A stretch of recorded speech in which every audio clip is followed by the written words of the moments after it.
વિપક્ષે જેને પલટુરામ કહ્યા એ જ નીતિશ કુમારે ચૂંટણીના બધા જ સમીકરણો ઉલટપલટ કરી દીધા છે. બિહાર વિધાનસભા ચૂંટણીમાં તમામ નાવપેચને ઉલટા પાડીને ફરી એકવાર બિહારની રાજનીતિના બાદશાહ બનવા જઈ રહ્યા છે નીતિશ બાબુ.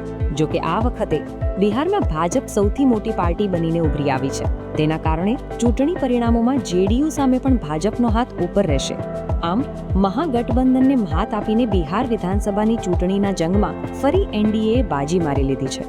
એક તરફ સોશિયલ મીડિયા પર બહુ ગાજેલી પ્રશાંત કિશોરની જનસુરાજ પાર્ટીનું પણ આ વખતની ચૂંટણીમાં સુરસુર્યું થઈ ગયું છે. બીજી તરફ તેજસ્વી હોય કે તેજ પ્રતાપ, લાલુ યાદવના બંને સપુત્રોને ફરી એકવાર ચાચા નીતિશ બાબુ ભારે પડ્યા છે. જ્યારે આ વખતે કોંગ્રેસે બિહારમાં ફરી એકવાર આરજેડીની નૈયા ડૂબાડી હોય તેવા ઘાટ જોવા મળી રહ્યા છે.